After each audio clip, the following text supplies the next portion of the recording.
Recuerda suscribirte al canal, darle me gusta a este video y dejar tus comentarios abajo para más historias como esta. El sonido que hizo que el silencio en la sala 4B del Juzgado de Distrito de la Ciudad de México fuera tan absoluto que se podía oír el zumbido de las luces fluorescentes. No fue el del mazo del juez, ni el crujido de los papeles. Fue un suave y decadente pop de un corcho. Ricardo Fuentes, un hombre esculpido por la arrogancia y la lana fina de su traje a medida, se levantó con una sonrisa triunfante, con sus brazos rodeando a una mujer que decididamente no era su esposa. Con una gracia digna de un rey, descorchó una botella de cava y sirvió 2 copas. Su amante, Sofía Marín, riéndose a su lado. Estaba allí para finalizar el divorcio, para quitarse a su esposa de 20 años de encima, como si fuera una molestia. Pero Ricardo nunca llegó a probar su cava, porque lo que sucedió a continuación no fue un acuerdo, fue una aniquilación. Ricardo Fuentes no entraba a un lugar, lo conquistaba. Esa mañana de jueves, entró en los silenciosos pasillos con paneles de madera del juzgado, como si estuviera subiendo a la cubierta de su yate en Cancún. Era un monumento a su propio éxito, desde el brillo pulido de sus zapatos Loewe de 20,000 pesos hasta la seguridad de su mandíbula. Su traje, color tormenta inminente, contrastaba con la disposición casi ofensivamente alegre que llevaba como una medalla. De su brazo, Sofía Marín. Ella, de 28 años, 2 décadas más joven que la mujer a la que ayudaba a reemplazar. Sofía era de ángulos afilados y belleza moderna, un testamento vivo a la virilidad y riqueza de Ricardo. Su vestido era una fina tela de seda carmesí que se aferraba a una figura esculpida por entrenadores personales y un estilo de vida despreocupado. Miraba a Ricardo con el tipo de adoración, con ojos de ciervo, que solo un hombre con un patrimonio neto de 9 cifras podría inspirar. Para los reporteros y asistentes legales reunidos que susurraban en el pasillo, no eran solo una pareja. Eran una declaración. Un anuncio espectacular de una crisis de la mediana edad tan épica que merecía su propia serie de televisión. Pero el verdadero espectáculo, el acto de arrogancia del que se hablaría durante años, era lo que llevaba su asistente. Una cubitera plateada de la que sobresalía el cuello de una botella de cava. Era un acto de desprecio teatral tan profundo que le quitó el aire al pasillo. No estaban allí para un procedimiento legal. Estaban allí para una coronación. Ricardo estaba celebrando el último clavo en el ataúd de su matrimonio. Al otro lado de la sala, casi invisible en su tranquila dignidad, se sentaba Isabel Durán. A los 49. No era la mujer marchita y destrozada que todos esperaban ver. No había rastro de la esposa histérica, ninguna señal de la víctima rechazada. Llevaba un simple vestido azul marino, su cabello rubio con mechones plateados recogido en un elegante moño. Sus manos, sin adornos excepto por la alianza de boda que aún no se había quitado, estaban dobladas con calma en su regazo. Se sentó junto a su abogada, Eva Mendoza, una mujer cuya calma enmascaraba una mente tan aguda como una trampa de acero. Isabel vio la entrada de Ricardo no con lágrimas, sino con una extraña y desconcertante serenidad. Vio el cava, vio la sonrisa triunfante de Sofía y sintió una ola no de dolor, sino de piedad. Él todavía no lo entendía. Después de todo este tiempo, después de todo lo que ella había hecho, todo lo que habían construido, él todavía la veía como nada más que un accesorio doméstico que ahora estaba desechando. La sala se llenó.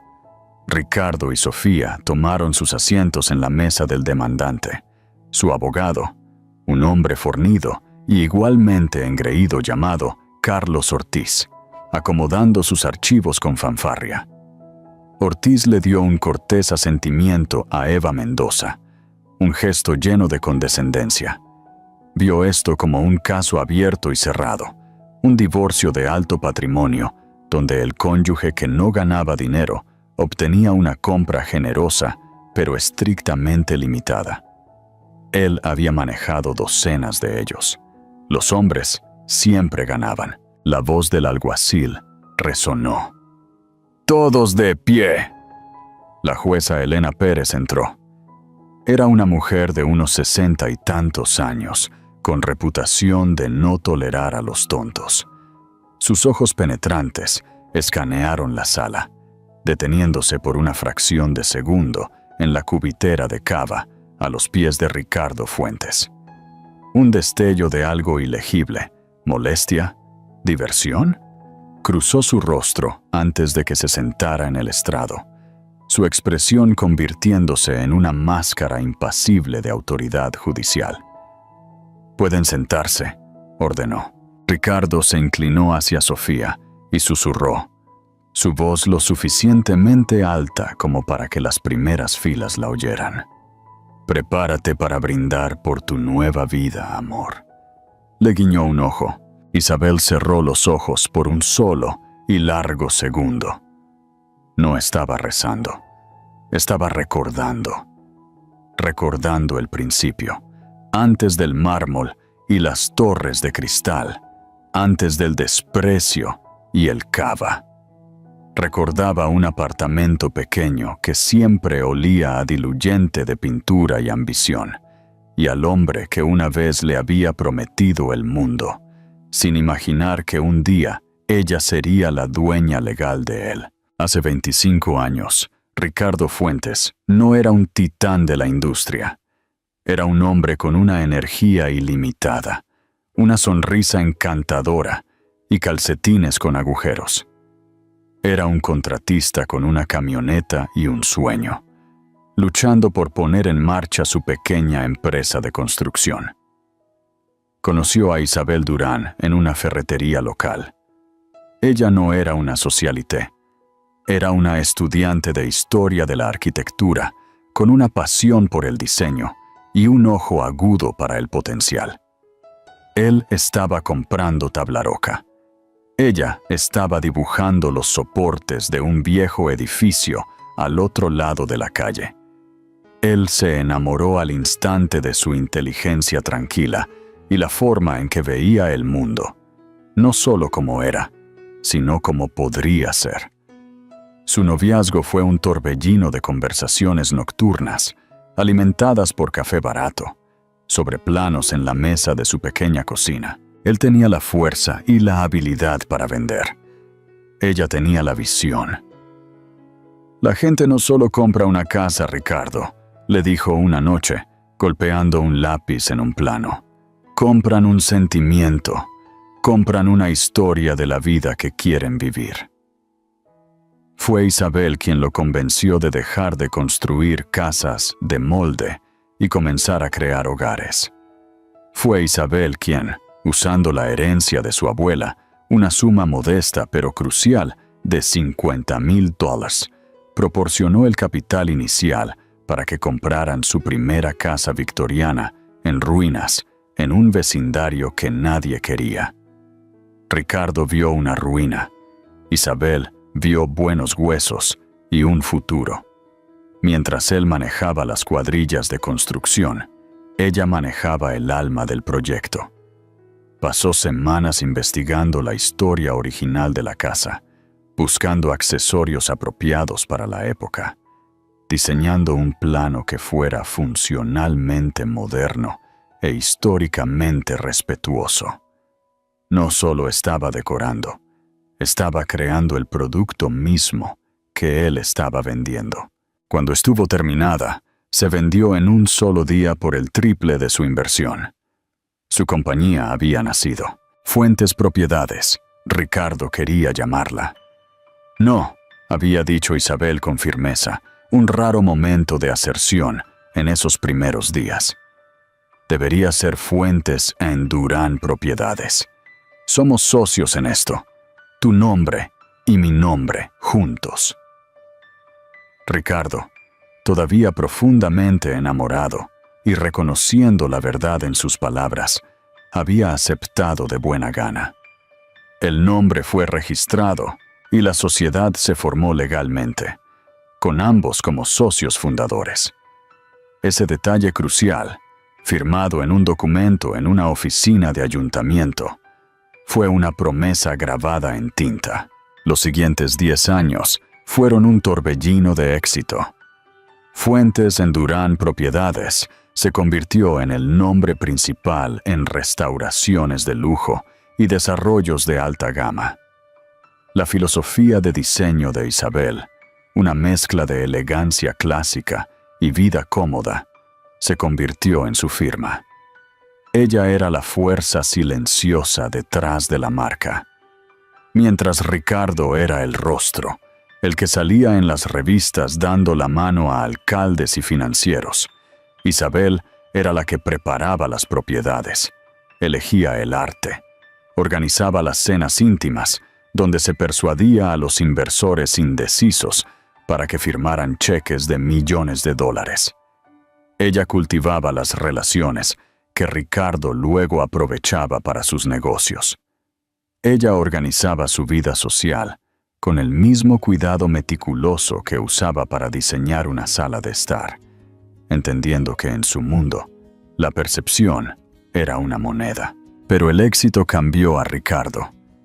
El hombre que una vez valoró su visión, comenzó a menospreciarla. Su trabajo se convirtió en sus pequeños pasatiempos. Las cenas de inversores que ella orquestaba eran solo fiestas. El capital inicial de $50,000 de su familia fue olvidado, reescrito en su mente como un pequeño préstamo que él había eclipsado con su propio genio. Comenzó a creer su propia prensa. No era parte de un equipo, era un artista en solitario, un rey. E Isabel era simplemente parte de su corte. El primer romance fue con una arquitecta 10 años más joven que él. Isabel lo descubrió a través de una factura de hotel, dejada descuidadamente en un bolsillo de su traje. Cuando lo confrontó, con el corazón hecho pedazos, él no lo negó. Se disculpó, no por la traición, sino por haber sido descubierto. Lo llamó un error estúpido, un coqueteo sin sentido, provocado por el estrés. Prometió que nunca volvería a suceder. Isabel, aún creyendo en el hombre con el que se había casado y en la vida que habían construido, decidió perdonarlo. Para entonces tenían 2 hijos, un niño y una niña, y ella quería preservar a su familia, pero algo esencial se había roto. La confianza que había sido la base de su asociación, tanto personal como profesional, se había ido. Unos años más tarde, surgió un tipo diferente de amenaza. Un desarrollador rival lanzó una demanda frívola, pero potencialmente dañina, contra Fuentes en Durán Propiedades. Su abogado de entonces, un viejo nervioso llamado Robles, entró en pánico. Le aconsejó a Ricardo que, para proteger sus activos principales de un posible juicio, transfiriera su participación mayoritaria en la compañía a Isabel. Su nombre no está en los permisos de construcción. Su perfil público es puramente social.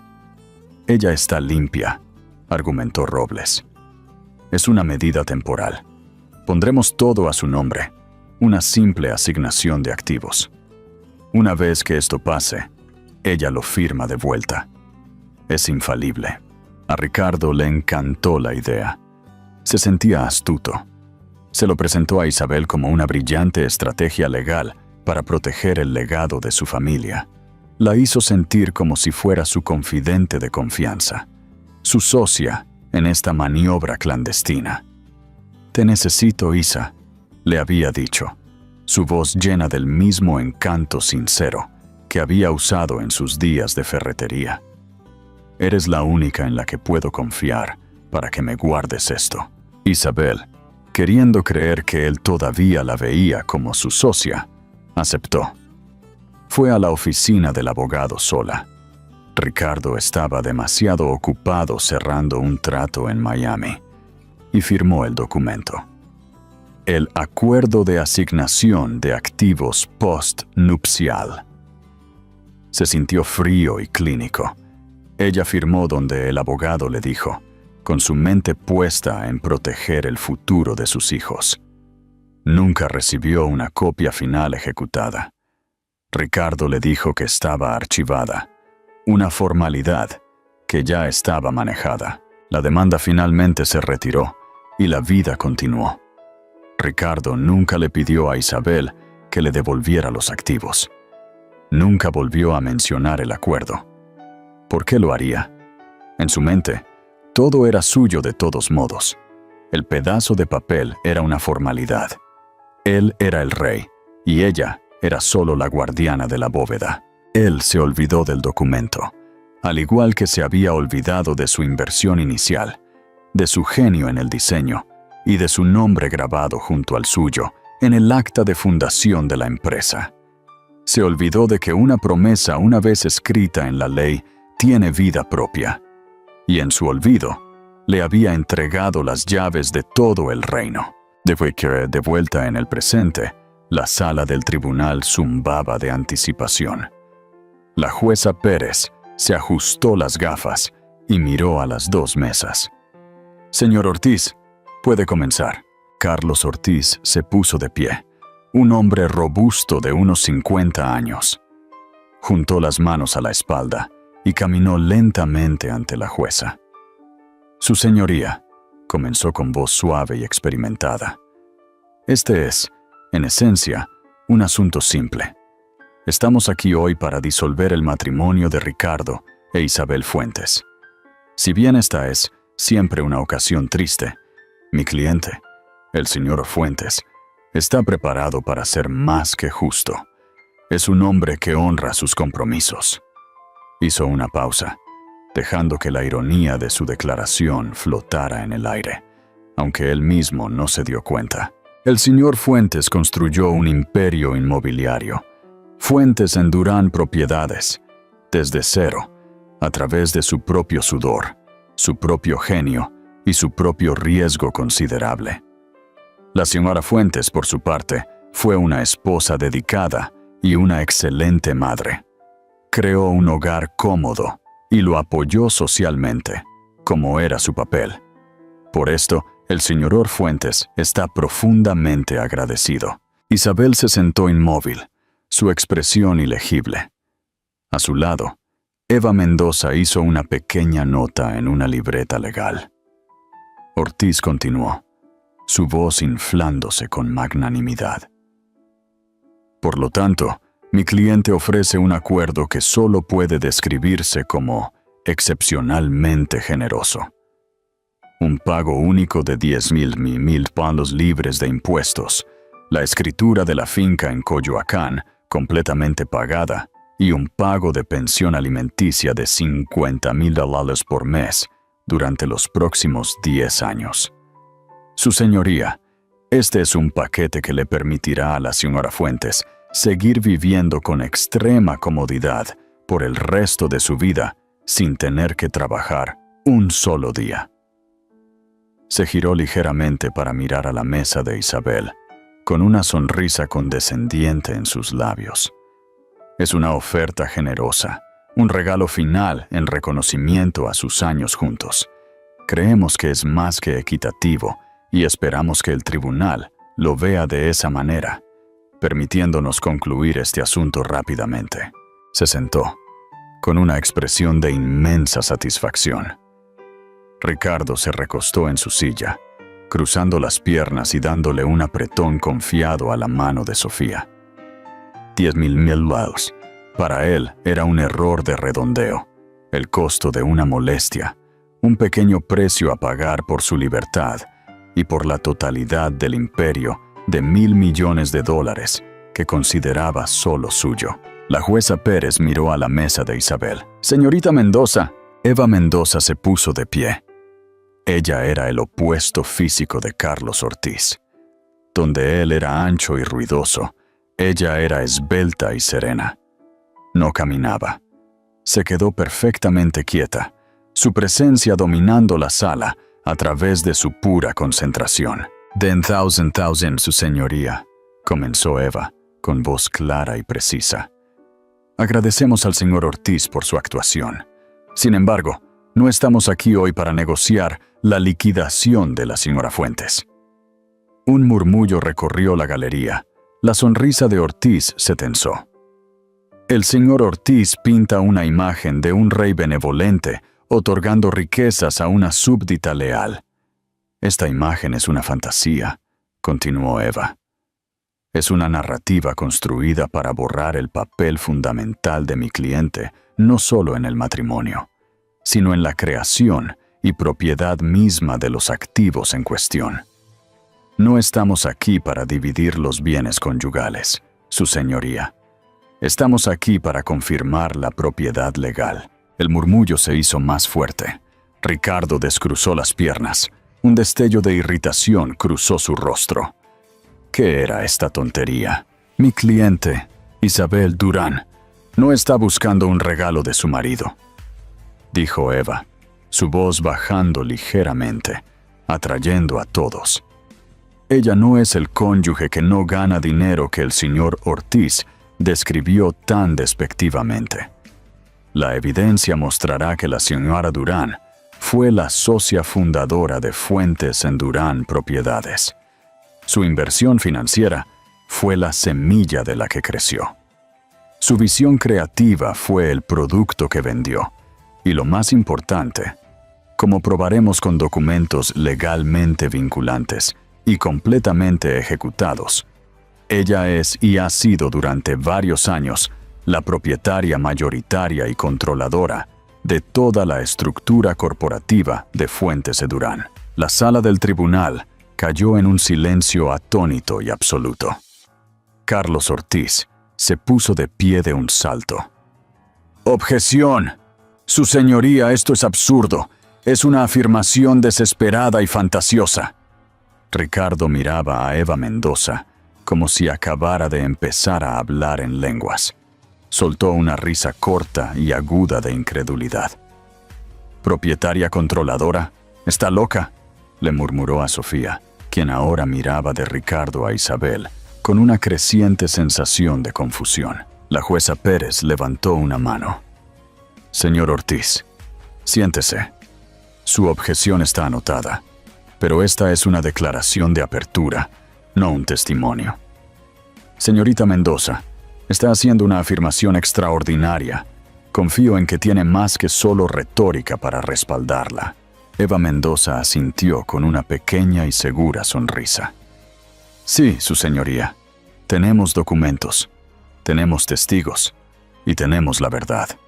El señor Fuentes, en su arrogancia, parece haber olvidado la letra pequeña de su propia historia. Estamos simplemente aquí hoy para recordársela». Se sentó. Isabel miró al frente, su mirada encontrándose con la de Ricardo al otro lado de la sala. Por primera vez ese día, la confianza engreída en sus ojos fue reemplazada por una astilla de algo más. Una pequeña fisura en la fachada de mármol. Era una mirada de confusión mezclada con una rabia incipiente. Había venido para una vuelta de la victoria, pero su oponente ni siquiera se había molestado en presentarse para la misma carrera. Ella estaba corriendo una completamente diferente, y él tenía la sensación nauseabunda de que ella ya estaba en la línea de meta. «Señorita Mendoza, puede llamar a su primer testigo», dijo la jueza Pérez, su voz cortando la tensión de las declaraciones de apertura. «El demandante no tiene testigos, su señoría», respondió Eva con calma. «Creemos que la evidencia habla por sí misma. Nos gustaría comenzar presentando nuestra primera prueba. Prueba A. Una asistente colocó la carpeta de documentos en el escritorio del secretario, quien luego se la entregó a la jueza. Se distribuyeron copias a la jueza Pérez y a un desconcertado Carlos Ortiz. Este documento, su señoría, explicó Eva, es una copia certificada de los artículos originales de incorporación de una empresa llamada Fuentes en Durán Propiedades, S.A., presentada ante la Secretaría de Economía hace 24 años. Ricardo entrecerró los ojos al documento que Ortiz le deslizó.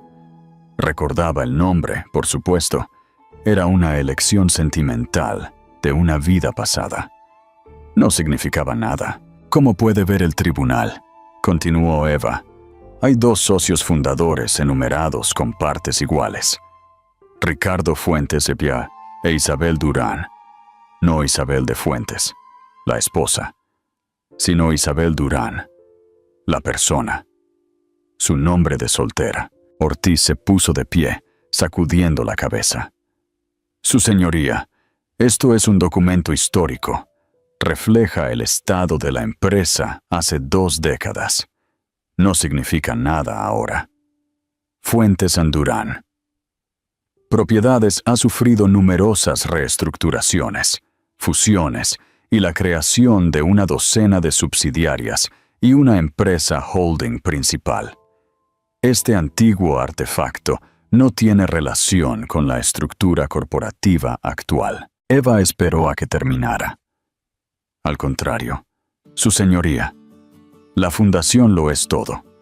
Este documento establece desde el primer día que esta no fue la única aventura del señor Fuentes. Fue una sociedad. Pero el señor Ortiz tiene razón en que esto es solo el comienzo de la historia. Pasemos al capital inicial que financió esta sociedad. Dirigió su atención a Ricardo. Señor Fuentes, en su declaración, usted afirmó que comenzó su empresa con sus propios ahorros y un pequeño préstamo de su padre. ¿Es correcto? Ricardo se inclinó hacia adelante, hablando por el micrófono. Así es, 100%. Yo la construí solo.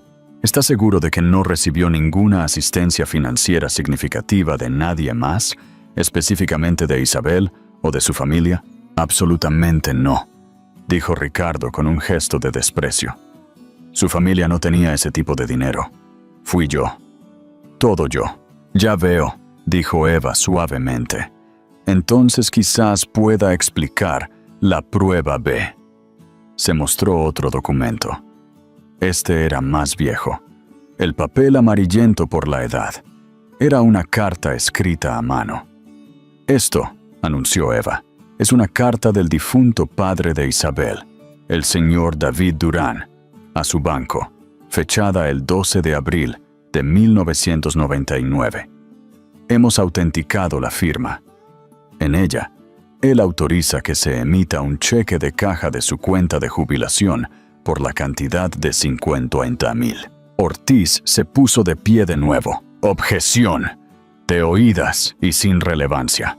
Una carta de un hombre fallecido a su banco no prueba nada sobre a dónde fue ese dinero. Paciencia, señor Ortiz, advirtió la jueza Pérez, con sus ojos fijos en el documento. La carta continúa diciendo, y cito, leyó Eva, este cheque se hará pagadero tanto a Ricardo Fuentes como a Isabel Durán, para servir como la inversión de capital inicial para su nueva empresa comercial conjunta. Y, su señoría, adjunto a esta carta hay una copia de ese mismo cheque de caja obtenido de los archivos del banco. Está endosado en el reverso por 2 firmas, Ricardo Fuentes e Isabel Durán, y fue depositado en la primera cuenta corporativa de Fuentes en Durán Propiedades. La sala del tribunal estaba en silencio. Todos los ojos estaban puestos en Ricardo. Su rostro, hace unos momentos tan seguro, ahora estaba enrojecido por una ira profunda. Se había acostumbrado tanto a contar su historia de pobre a rico durante tanto tiempo que había llegado a creer la ficción mismo. Este pedazo de papel, Era un fantasma de un pasado que había enterrado deliberadamente. «Fue un regalo», soltó Ricardo, con la voz demasiado alta. «David nos dio ese dinero como un regalo de bodas». Eva levantó una ceja. «¿Un regalo de bodas, señor Fuentes? Ustedes se casaron 3 años antes de que se emitiera este cheque». Además, la carta del señor Durán lo llama explícitamente una inversión de capital para una empresa comercial conjunta. Eso no suena a un regalo. Suena a una transacción comercial. Una transacción, podría agregar, para la cual no podemos encontrar ningún registro de reembolso. La primera fisura en la fachada de mármol de Ricardo había aparecido. Era un mentiroso. Había mentido bajo juramento en su declaración y acababa de ser atrapado. No fue un golpe fatal, pero fue significativo. Dañó su credibilidad. Plantó una semilla de duda. Carlos Ortiz se apresuró a hacer control de daños. «Su señoría, mi cliente claramente recordó mal los detalles de un evento de hace un cuarto de siglo. Este es un intento mezquino de enturbiar las aguas.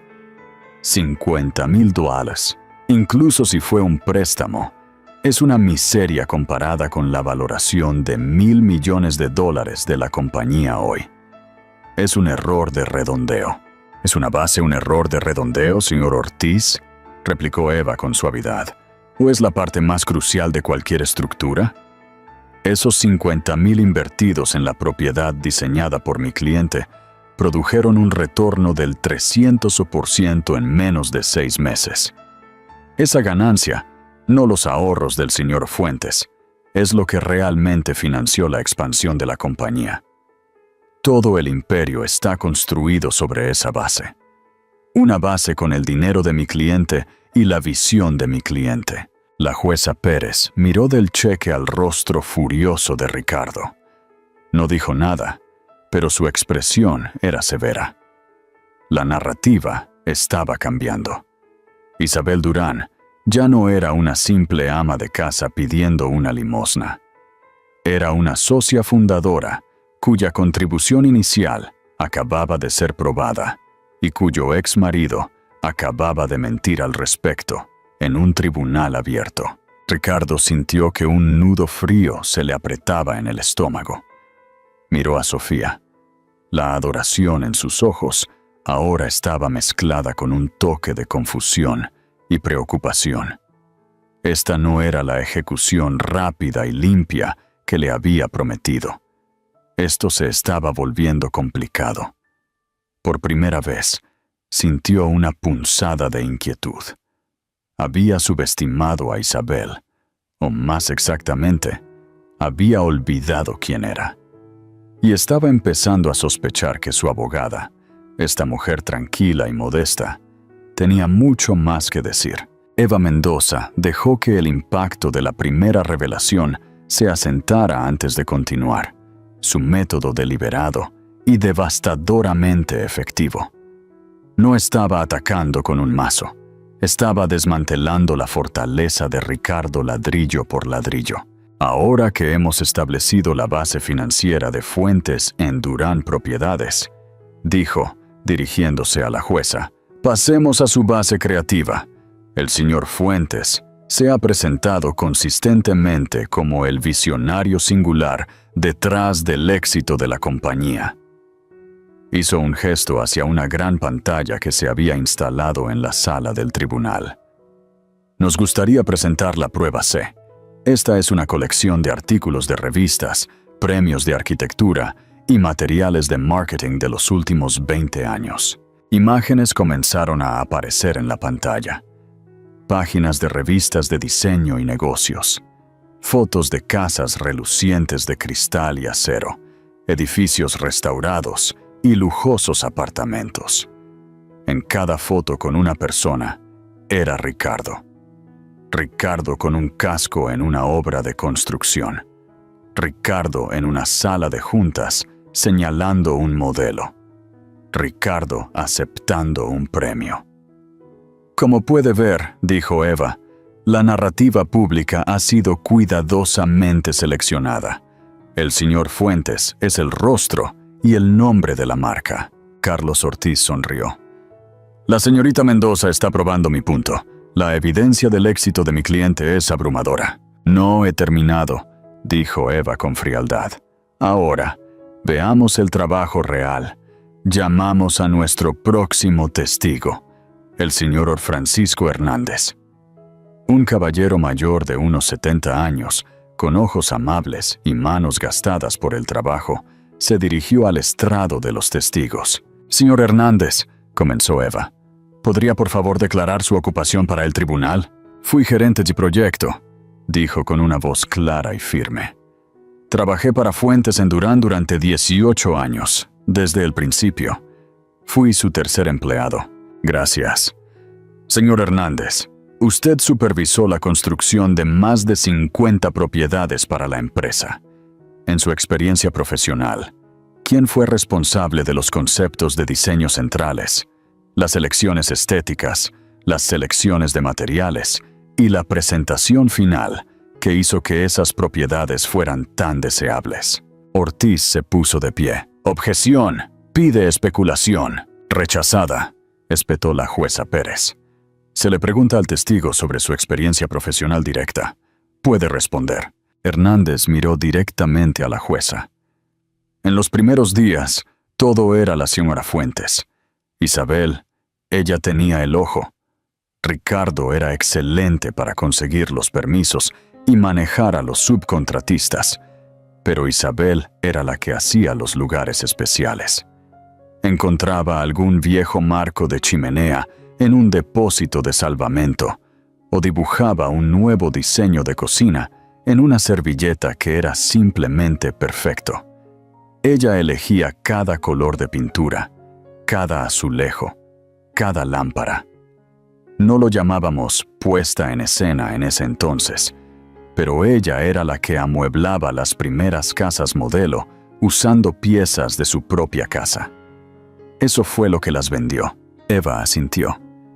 ¿Y a medida que la compañía creció, su papel disminuyó? Para nada, dijo Hernández. Simplemente se hizo más grande. Ella contrató y manejó a todo el equipo de diseño de interiores. No se ordenaba nada. Ningún plano se finalizaba sin su aprobación del lado estético. Ricardo manejaba el dinero y el calendario, pero Isabel creó el producto. Todos los que estábamos dentro lo sabíamos. Ella era el alma de la compañía. Eva dejó que sus palabras se asimilaran antes de hacer su última pregunta. Señor Hernández, ¿por qué ya no está con la compañía? El rostro del anciano se entristeció. El señor Fuentes me despidió hace 2 años. Dijo que estaban racionalizando y que mi pensión era demasiado cara. Había trabajado para él durante 18 años.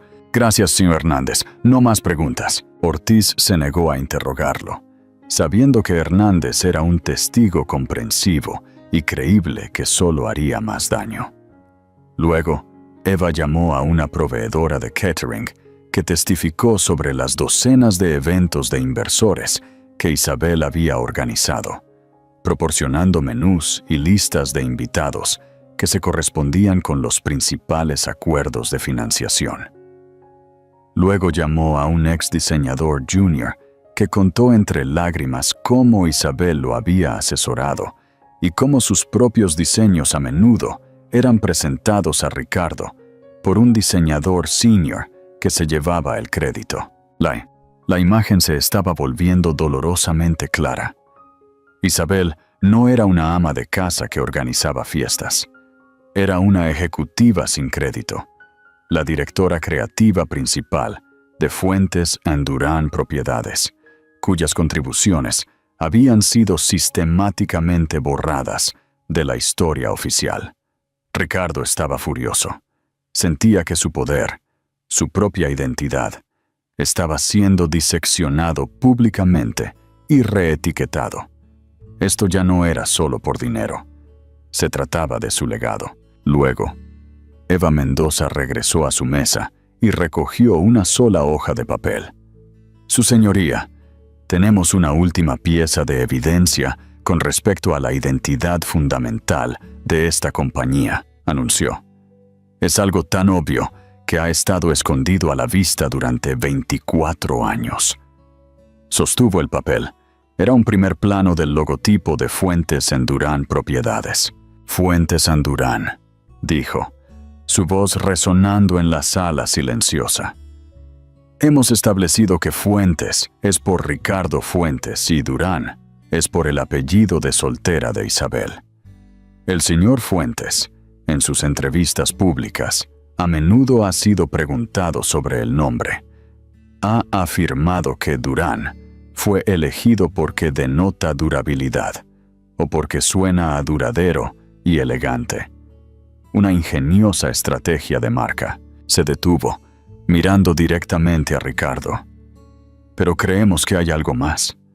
Creemos que el nombre en sí mismo es un contrato, una promesa de sociedad, una verdad que el señor Fuentes ha pasado la última década tratando de olvidar. Colocó el papel. Pero nuestra evidencia más convincente aún no se ha presentado. Y va mucho más allá del nombre de la compañía o su historia. Se refiere a su propiedad legal actual, un asunto que el propio señor Fuentes arregló. Carlos Ortiz se rió a carcajadas, un sonido nervioso y forzado. ¿Propiedad, su señoría?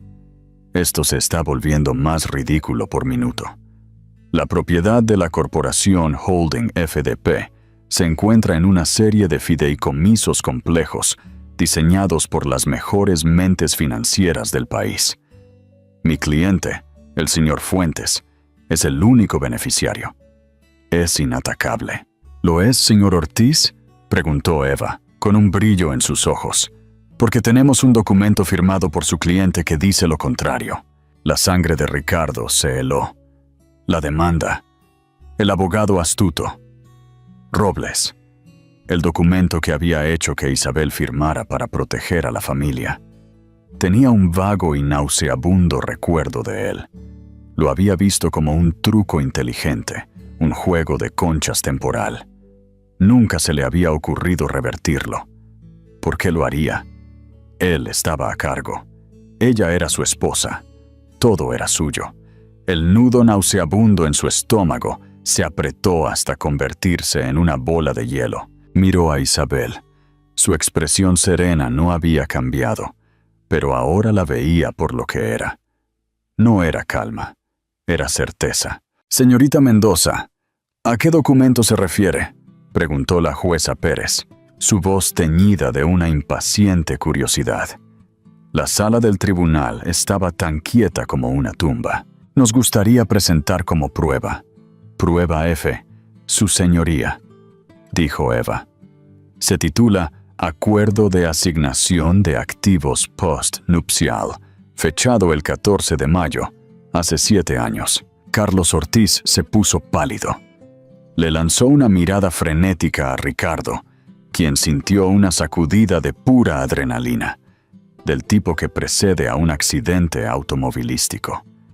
Él conocía el documento. Había orquestado su creación, pero no lo había visto en años. Había olvidado los detalles, confiado en su propósito de protegerlo temporalmente. El secretario le entregó el documento a la jueza Pérez y una copia a la mesa de Ortiz. Ortiz lo arrebató, sus ojos escaneando el denso texto legal, con un horror creciente. Su señoría, comenzó Eva a explicar. Hace 7 años, Fuentes Endurán Propiedades enfrentó una demanda significativa, aunque finalmente sin fundamento. Por consejo de su abogado de entonces, el señor Fuentes decidió aislar legalmente sus activos. La solución que eligió fue transferir su interés mayoritario en la empresa holding principal, la entidad que posee todas las subsidiarias, cada propiedad, cada dólar, al nombre de su esposa. Una ola de jadeo se extendió por la galería. La mano perfectamente cuidada de Sofía voló a su boca. Ortiz encontró su voz, balbuceando. Una transferencia temporal. Una estrategia común de protección de activos. Fue una transferencia temporal con el claro entendimiento de que los activos serían devueltos una vez que se resolviera la amenaza legal. La ley, señor Ortiz, replicó Eva, con la voz peligrosamente suave. No se preocupa por los entendimientos vagos. Se preocupa por lo que está escrito y lo que está firmado. Por favor, dirija su atención a la página 4, sección 3, subsección B. Los dedos de Ortiz se enredaron con las páginas. La jueza Pérez ya estaba allí, su dedo trazando las líneas del texto. La cláusula, dijo Eva, sus palabras como martillazos, estipula las condiciones bajo las cuales los activos revertirían al señor Orfuentes. Establece que la propiedad se transferirá de nuevo a solicitud escrita conjunta, presentada al fideicomisario corporativo por ambas partes, el señor Ricardo Fuentes y la señora Isabel Durán. Hizo una pausa, dejando que las palabras flotaran en el aire. Su señoría, hemos presentado una declaración jurada del fideicomisario, confirmando que nunca se hizo ni se intentó tal solicitud conjunta. La mente de Ricardo estaba corriendo, tratando de salir de la trampa. Se suponía que ella lo firmaría de vuelta, le susurró a Ortiz, con la voz áspera. ¿Alguna vez le presentó un documento para que firmara la devolución de los activos, señor Fuentes? Preguntó Eva, como si pudiera escuchar sus pensamientos. Ricardo estaba atrapado. No lo había hecho. Una vez que la demanda se desvaneció, fue consumido por un nuevo megaproyecto en Miami. El documento, la transferencia, todo se le escapó de la mente. Un detalle administrativo. Él era el rey. El papeleo era para los plebeyos. Nunca imaginó que su reina, la mujer tranquila y servil que daba por sentada, alguna vez pensaría en usar el poder que él tan descuidadamente le había entregado. Ortiz, sudando profusamente, intentó otro ángulo. Su señoría, este documento fue claramente firmado bajo coacción, la coacción de una demanda, y fue presentado a la señora Fuentes por el abogado de mi cliente. Ella no tenía asesoría legal independiente. El acuerdo es irrazonable y debería ser anulado. Era un buen argumento legal, uno estándar. Eva Mendoza estaba preparada para ello. ¿Irrazonable, señor Ortiz?, preguntó. Su marido le dijo a mi cliente que estaba actuando para proteger el legado de su familia. Le dijo que estaba depositando su máxima confianza en ella. Lo enmarcó como un acto de sociedad. Ella firmó voluntariamente, creyendo que estaba ayudando a su marido y asegurando el futuro de sus hijos. Luego, ella dio el golpe final y aplastante. Además, continuó Eva, el señor Orfuentes no fue el único con asesoría legal. Su señoría, nos gustaría presentar la prueba G. Otro documento. Este era una sola página. Era una carta. Esta es una carta de Isabel Fuentes a su marido, fechada una semana después de que firmó la transferencia de activos. Fue enviada por correo certificado y tenemos el recibo aquí. Leeré el párrafo relevante. Se aclaró la garganta. Ricardo, he firmado los papeles como pediste. Confío en que sepas lo que es mejor para la seguridad de nuestra familia. Mi única condición, como discutimos, es que esta transferencia sea permanente. Siempre has dicho que todo lo que construyes es para los niños y para mí. Este documento ahora hace que esa promesa sea una realidad legal. Es mi seguridad y la de ellos en caso de que algo te suceda a ti o a nosotros. Considero este asunto resuelto y la propiedad de la compañía ahora formalmente descansa en mí, según el acuerdo que ambos firmamos. Ricardo se quedó boquiabierto. Nunca había visto esa carta. Nunca... Espera, correo certificado. Su asistente, Sara, debió haberla firmado. Sara, a quien había despedido hace 6 meses después de que mezcló su reserva para almorzar. Tenía un vago recuerdo de ella entregándole una pila de correo, sobres de aspecto oficial, que le había dicho que simplemente archivara. Nunca los leyó. Tenía cosas más importantes que hacer. Su señoría, concluyó Eva, su voz resonando con finalidad. El señor Fuentes recibió esta carta. Nunca la impugnó. Nunca la respondió. Nunca tomó ninguna medida para revertir la transferencia. Por su propia inacción y silencio, aceptó legalmente sus términos. Estaba tan seguro de su control sobre su esposa que ignoró una declaración legalmente vinculante que lo despojó de toda su fortuna. No se le olvidó. Simplemente no le importó. Creía que los documentos, las leyes, las promesas mismas que hizo no se aplicaban a él. Se giró y miró a Ricardo Fuentes, sus ojos llenos de un fuego frío y claro. Se equivocó. La sala estaba completamente en silencio. Carlos Ortiz se hundió en su silla, su rostro del color de las cenizas. Barajó sus papeles, pero era un gesto inútil. Era un general cuyo ejército había resultado ser un desfile de recortes de cartón.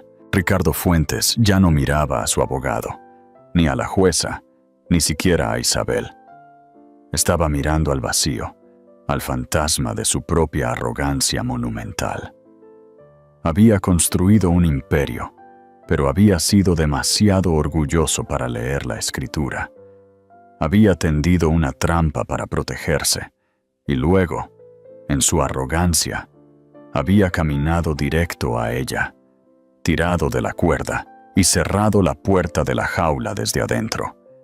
Y de pie fuera de esa jaula, sosteniendo la única llave, estaba la mujer que había intentado desechar como si fuera una noticia de ayer. ¿Qué opinas sobre la estrategia de Isabel? ¿Crees que su paciencia y astucia fueron las claves para su victoria? Déjanos tus pensamientos en la sección de comentarios. La jueza Elena Pérez se quitó las gafas y las colocó deliberadamente sobre la madera pulida del estrado. La acción, pequeña y ordenada, pareció absorber todo el sonido en la sala. Se frotó el puente de la nariz, con los ojos cerrados por un momento como en contemplación. Para la galería, parecía un momento de reflexión judicial. Para Ricardo Fuentes, se sintió como una eternidad en la silla eléctrica.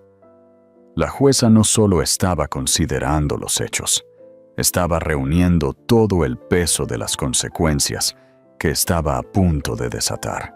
Cuando sus ojos se abrieron, estaban desprovistos de calidez. Eran los ojos de la ley misma, impersonales, implacables y absolutos. Miró hacia abajo, no a los abogados, sino directamente a Ricardo, inmovilizándolo con una mirada que le quitó el traje Segna y la fachada confiada, dejando solo al hombre asustado y duplicado debajo. «Señor Fuentes», comenzó, su voz tranquila pero con un filo de acero frío que cortó el silencio. «En mis 20 años en este estrado, he visto una gran cantidad de procedimientos de disolución. He visto acritud, tristeza y codicia. He visto arreglos financieros complejos diseñados para ocultar activos, y he visto otros simples diseñados para garantizar la equidad. Pero rara vez hizo una pausa, dejando que la palabra flotara en el aire. He visto un caso en el que una de las partes haya mostrado una ignorancia tan profunda y voluntaria de su propia historia legal y personal». La garganta de Ricardo se secó. Esto no era un fallo, era una vivisección. «Usted se sentó ante este tribunal», continuó la jueza Pérez, «y bajo juramento en su declaración, construyó un mito del genio solitario, el titán que se hizo a sí mismo y que forjó un imperio por sí solo. Borró a su socia. Testificó que el capital fundacional de su compañía era suyo, cuando hemos visto pruebas irrefutables, un cheque de caja endosado por su propia mano, que provino de la familia de la mujer que ahora busca desechar. Eso no fue un lapsus de memoria, señor Fuentes. Eso fue perjurio. Carlos Ortiz se estremeció como si lo hubieran golpeado. Su cliente no solo había sido superado en estrategia, había sido expuesto como un simple mentiroso. La jueza continuó su disección. Luego procedió a minimizar las contribuciones de la señora Fuentes a meros pasatiempos y deberes sociales. Sin embargo, testigo tras testigo, desde su propio gerente de proyecto de larga data hasta las mismas personas que diseñaron sus productos, han testificado que Isabel Durán no fue un accesorio para su éxito. Fue su arquitecta principal. No solo era una socia en su matrimonio, era la socia fundadora de Fuentes en Durán Propiedades. Una verdad oculta en el mismo nombre que muestra con orgullo en sus edificios. Un nombre que eligió para malinterpretar al público. Y parece que asimismo, Ricardo sintió que la sangre le latía en los oídos. Pudo sentir la mirada de Sofía a un lado de su rostro, ya no adoradora, sino interrogante, horrorizada. Su mente, en un acto desesperado de autoconservación, recordó una conversación del año anterior en el club de campo. Había estado en la cima, riendo. La clave del éxito, había pontificado, es nunca dejar que nadie más tenga el poder real. Los detalles, la letra pequeña, ahí es donde mantienes tu reino a salvo. Lo había creído. Había creído que era el maestro de los detalles. La jueza Pérez recogió el acuerdo de asignación de activos postnupcial, sosteniéndolo como si fuera radioactivo, lo que nos lleva a este documento, el acto supremo de arrogancia. Su abogado, señor Ortiz, argumenta que es irrazonable, firmado bajo coacción, pero la verdadera coacción, parece, fue la suya, el miedo a una demanda. Usó a su esposa como un escudo legal.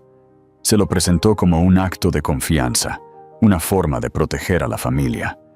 La convirtió en el recipiente de toda su fortuna, convencido de su poder para ordenarle que la devolviera a voluntad. Dejó el documento y recogió la carta certificada. Pero la señora Fuentes, resulta, entendió el poder que le había dado mucho mejor que usted. Le envió esta carta. Una declaración clara e inequívoca que establecía su entendimiento de que la transferencia era permanente, que era su seguridad. Fue enviada por correo certificado. Señor Fuentes, su entrega es un asunto de registro legal. Su defensa es que estaba demasiado ocupado, demasiado importante para leer su propio correo. Delegó, desestimó, ignoró. Trató una declaración legal que alteró la propiedad de su imperio de $1.000 millones con la misma atención que le daría a un pedazo de correo basura. Se inclinó hacia adelante, su voz bajando pero sin perder su intensidad. En la ley, señor Fuentes, el silencio tiene un significado. Cuando se le presenta una declaración clara de términos, su falta de impugnación, objeción o incluso respuesta constituye aceptación. Tuvo 7 años para desafiar esto. Tuvo 7 años para presentar la solicitud conjunta para revertir la transferencia. No hizo nada, porque en su mundo, Isabel Durán no era una entidad con derechos. Era una extensión de su voluntad. No creía que necesitaba revertirlo, porque nunca creyó que el poder realmente había dejado sus manos. Fue la suposición más cara de su vida. La sala ahora estaba tan silenciosa que el frenético rasgueo del bolígrafo de la reportera sonaba como un incendio forestal. Sofía Marín ya no miraba a Ricardo. Estaba mirando sus propias uñas pintadas de carmesí. El sueño de un futuro como la señora Fuentes, disolviéndose en una pesadilla. El hombre al que se había aferrado no era un rey. Era un tonto que había regalado su corona y se había olvidado de dónde la había puesto. Ricardo Fuentes sintió una ola fría recorrerlo, una claridad horrorosa. Las paredes de la sala del tribunal parecían estar cerrándose. La confianza engreída que había sido su armadura durante décadas había sido despegada, y él estaba desnudo y expuesto. Miró a Isabel. Su rostro estaba sereno, pero sus ojos contenían el conocimiento de este día. Un conocimiento que ella había llevado sola durante años. Había confundido su silencio con sumisión, su paciencia con debilidad. Ahora lo veía. Había sido disciplina. Por lo tanto, declaró la jueza Pérez, su voz elevándose a un tono formal y proclamatorio. Este tribunal no está aquí para dividir los activos de Fuentes en Durán Propiedades, ya que no hay nada que dividir. Los activos no son propiedad conyugal, sujeta a distribución equitativa. Se puso de pie, una figura vestida de negro con autoridad máxima, y emitió el veredicto final. Cada palabra un clavo en el ataúd de la vida de Ricardo Fuentes. Basado en los documentos presentados y verificados, este tribunal confirma que la propiedad legal y de control total de la Corporación Holding FDP y todos sus activos subsidiarios, propiedades inmobiliarias y cuentas financieras, fue transferida legal e irrevocablemente a la señora Isabel Durán hace 7 años. Esto no es una división de activos, es una confirmación de propiedad. Tomó un último aliento agudo. Todos los activos son ahora suyos. El silencio que siguió fue un golpe físico. Luego vino el sonido. La botella de cava, olvidada y resbaladiza por la condensación, se deslizó de las manos sin nervios de Ricardo. No se rompió. Cayó al suelo de mármol con un golpe sordo y enfermizo, el sonido de un monarca caído. La botella de cava rodó ignominiosamente por el suelo y se detuvo cerca del estrado de los testigos, su promesa de celebración, ahora un epitafio burlón. Ricardo abrió la boca para gritar, para objetar, para enfurecerse contra la imposible injusticia de todo. Pero todo lo que salió fue un jadeo seco y ronco. Su poder, su voz, su propia identidad le habían sido arrebatados. No era nadie. La jueza Pérez golpeó su mazo una vez, el agudo crujido resonando como un disparo a través del silencio de tumba. Este tribunal se levanta la sesión. Mientras ella salía de la sala, el caos estalló. Los reporteros se precipitaron. Las cámaras destellaron. Carlos Ortiz se desplomó en su silla, cubriéndose la cara con las manos, su carrera en cenizas. Sofía Marín se puso de pie. Le dio una última mirada al hombre vacío por el que había apostado su futuro. Una mirada de puro e inalterado desprecio, y se marchó sin decir una palabra. En medio del pandemonium, Eva Mendoza colocó una mano suave en el brazo de Isabel. Isabel se puso de pie, sus movimientos fluidos y sin prisa. Alisó la parte delantera de su simple vestido azul marino, un gesto de tranquila finalidad. Sus ojos se encontraron con los de Eva y le dio un pequeño y agradecido asentimiento. Su victoria no estaba en el caos que estallaba a su alrededor, sino en el silencio que finalmente había ganado. Se giró y caminó hacia la salida, sin mirar atrás al hombre que ahora era solo un accesorio en una vida que estaba dejando atrás. Salió de la sala del tribunal, no hacia los brazos de otro hombre, sino hacia el abrazo de su propio futuro reclamado. El imperio era suyo. Esta historia nos recuerda que la verdadera fuerza no siempre es ruidosa y jactanciosa. A veces, está en los detalles silenciosos, la planificación paciente y el coraje de esperar el momento perfecto para revelar la verdad. Ricardo Fuentes pensó que estaba cerrando un capítulo, pero Isabel Durán le mostró que él nunca había leído el libro. Si esta historia de justicia, estrategia y reivindicación final resonó contigo, por favor dale un me gusta y compártela con alguien que aprecie una historia donde las tornas cambian de la manera más espectacular.